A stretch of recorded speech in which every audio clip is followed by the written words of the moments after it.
Sa pagkakataong ito, nagdesisyon akong magsalita at maglabas dahil ayokong maging masama ang kinabukasan ng aking mga anak, apo ko sa darating na panahon. Ayoko pong naririnig ko at napapanood ko sa pagdinig ng Blue Ribbon Committee at ngayon ko po napagdugtong-dugtong yung naging partisipasyon ko po sa anomalya at korupsyon na ginawa at lumalabas sa hearing na ito. Yung palang pera na binubuhat namin at dinideliver mula sa masamang gawain na nagdulot ng baha na ikinamatay ng tao at imbes na gamitin ang pera sa edukasyon, medikal at programa na mapunta lamang pala sa bulsa ng mga politiko. Mabigat po sa akin magsalita dahil may pamilya ako. 4 ang anak ko, nag-aaral pa. May asawa ako at nangangalaga sa aking mga anak at marami akong kasama sa operasyon na may kinalaman sa ibabahagi ko sa inyo. Nagtatrabaho lang po kami ng mga kasama kong sundalo sa Philippine Marines. Huwag sana isipin na aking mga kasama na nagtatraidor ako.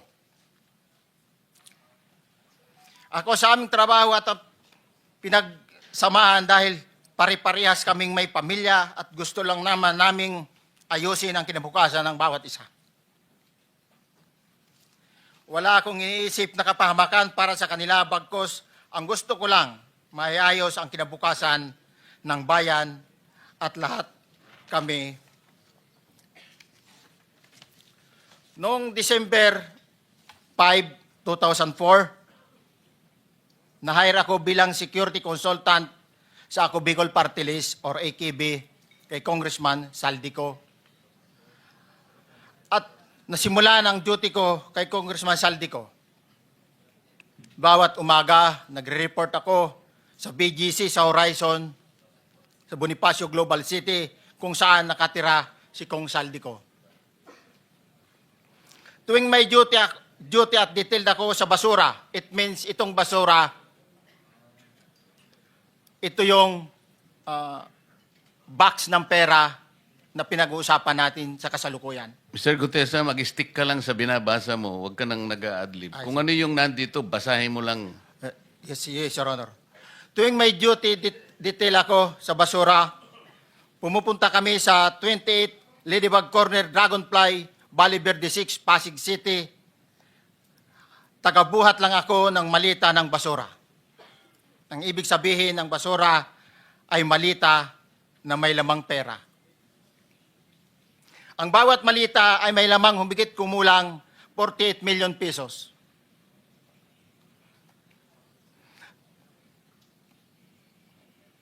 Ang bawat malita ay may post-it na nakadikit na nakasaad kung magkano ang laman ng bawat malita.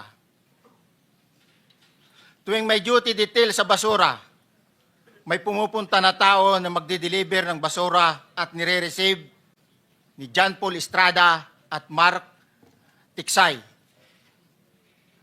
Ang mga executive assistant ni Congressman Saldico at sila ang mga detailed sa mga ganyang activities. Ang mga nangyayari kapag duty kami sa basura. Kalimitang dinadala sa bahay ni Congressman Saldico sa Valle Verde 6 at tinatanggap naman ni Mark at ni Paul. Pagkatapos naming may baba ang nasabing basura, ipinapasok sa bahay ni Congressman Saldico sa Valle Verde 6 at binibilang ni Mark at ni Paul. Alam ko na ang laman ng malita ay pera sapagkat nakita ko si Paul na binuksan ang malita at inilabas ang laman para bilangin. Ang isang ehemplo na nagdala ng pera ay si Congressman Eric Yap ng AXIS Party List. 46 na malita ang dala niya sa bahay ni Congressman Saldico sa Valle Verde 6. Pagkatapos mabilang, isinakay namin sa mga sakyan patungo sa Horizon Residence sa Taguig. at dumiretso kami sa basement upang may baba ang nasabing basura. Bago ibaba ang nasabing basura, ito, Merong napuputol sa binabasa mo eh. Huwag kang magmadali. Huwag kang magmadali. pagkatapos mabilang ang sinasakay namin sa mga sakyang patungo sa Horizon Residence, Taguig.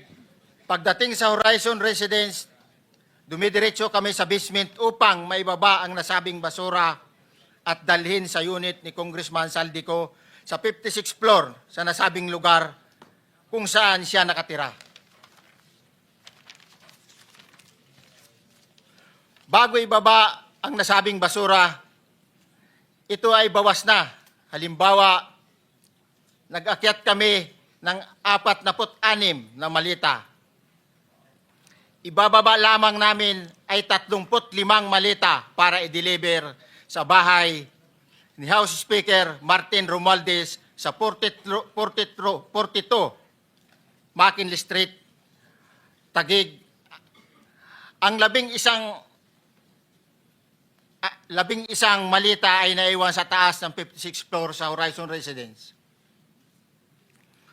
Humigit kumulang 3 beses ako mismo ang nag-deliver ng basura sa bahay ni Congressman Saldico, sa Horizon Residence at sa mga bahay ni Speaker Romualdez sa 42 McKinley Street, Taguig.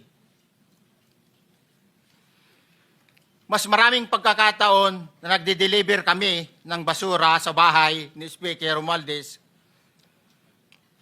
at sa bahay ni Congressman Saldico dahil iba-iba kaming mga nakadetailed na close-in, backup at advance party na nagkakaroon ng rotation. Sa huli, ako po ay nagnanais na mapasailalim sa Witness Protection Program dahil alam ko po nanganganib ang buhay ko at ang aking pamilya sa ginawa kong paglalahad na ito. Sa katotohanan na ang lahat ay nilagdaan ko, ang salaysay na ito ay kusang loob at walang anumang pamimilit at bunsod lamang ng hangarin matulungan ang ating bansa. Ito po ay nilagdaan ko, Your Honor. Thank you, Orly. Before you proceed, meron lang ako papakitang litrato sa iyo. No? I-confirm mo, kasama na rin si Bryce, kung yan ba si Paul na binabanggit mo. I confirm, Your Honor. Yun nga po, Your Honor. Siya po. Okay, so, yeah, for the record, andito po yung litrato nung binabanggit na si Paul. Ang pulyado nito.